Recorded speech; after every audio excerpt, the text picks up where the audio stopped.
Welcome to Sculpture Studios. For this project we were asked by Ben Ashbourne from Vision 9 to create a dry stone brick wall. After seeing some of our previous work online for the Strongbow Earn It advert last year, Ben contacted Sculpture Studios with a similar brief. He wanted a 10 metre wall, 1 foot thick and 1 metre high, to be placed at the Frieze Festival in Greenwich. We begin by looking at concept images and using photographic reference, and Aden maps out an 8-foot section of wall that we can replicate all the way along. We need to make sure that when the pattern's repeated, it looks as though all the stones are interlocking at each end. This pattern is also going to be repeated on the other side of the wall, so that the top sections all meet up. It's good to plan ahead at this stage and talk the project through, as it eliminates any pitfalls later and enables us to work out the most effective methods. We move on to cutting our polystyrene blocks and get it all laid out. Our blocks come in sizes of 8 foot by 4 foot by 2 foot thick, so we simply split the poly down the 2 foot side to create our 1 foot thickness, and then cut the long sections of excess material off the top to get our 1 metre in height. We use hot wires to get nice clean cuts, and this eliminates any mess and gives accurate results. We position the poly in the workshop to get a sense of scale and see how large the wall's going to be, and we measure it all out again to double check and make sure we're meeting the client's requirements. We're making a total of 10 metres worth of wall, 1 7 metres long and 1 3 metres long. For now, we're joining the whole wall together using expanding PU foam, and we'll divide the larger 7 metre wall once it's all been carved. This means that the seam line will follow the natural brickwork. We use dogs to hold the polystyrene together so that it stays tight while the foam goes off.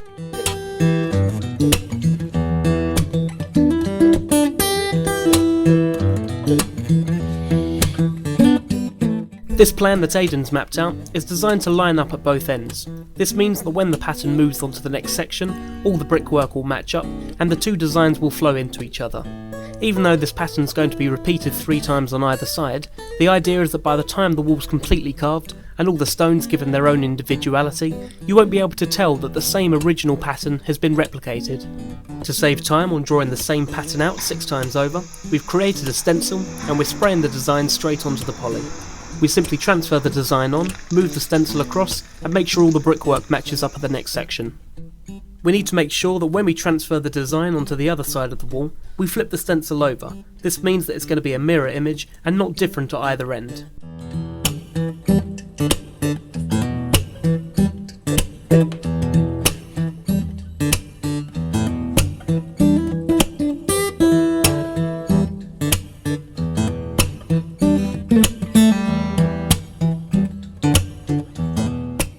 As the polystyrene is only a foot thick, care needs to be taken to ensure we don't cut all the way through the material, especially seeing as the cut lines match up identically on the other side. Not only will this create holes and gaps in the wall, it's also going to make the wall weaker in places. Onto the carving now. We want to make each stone look as though it's randomly found, broken and selected to create the wall. We use a range of different tools to create flats, sharp edges and rough surfaces to give each brick a variety of looks. By creating jagged and rough surfaces, it will prevent the wall from looking bubbly and cartoon-like.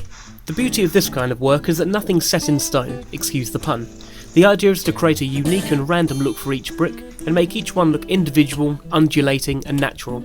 Even with one person working on this much wall, it's easy to slip into a pattern and repeat what you're doing, or at the other end of the scale, begin to change the style of work without realising, so it's important to keep referring to concept images. This is even more important when more than one person's working on the job, to make sure that everyone's on the same page, following the same style. For this kind of work you need a good eye for detail, as well as a good feel for randomness.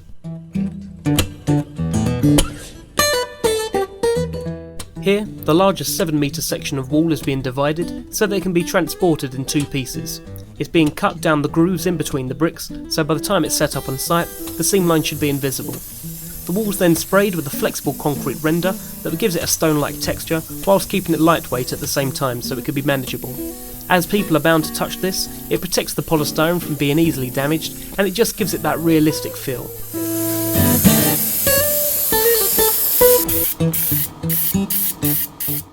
We go over with a slow build-up of emulsion paints in a kind of theatrical layer technique. We hit the dark spots with deeper shades and bring out the high spots to exaggerate the 3-dimensional aspect of the sculpture.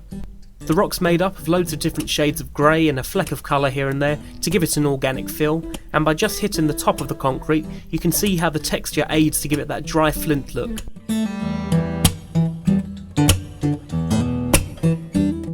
To give the wall a bit of gravitas and a bit of age, we're adding some green at the base to make it look like moss creeping up over the stone.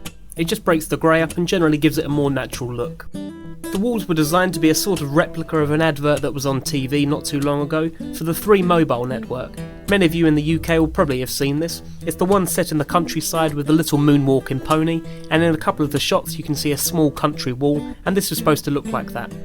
We took it to site and we staked it into the ground so that it couldn't be moved too much by the public, and we met the client for the first time. This was also the first time Ben had seen the sculpture, and it was great to get his reaction. If the client's happy, we're happy. So here's the wall set up in all its glory, and Aden's just adding the finishing touches. Hit the subscribe button below for our latest videos, like Sculpture Studios on Facebook, and for more of our work, visit sculpturestudios.co.uk. Thank you very much for watching.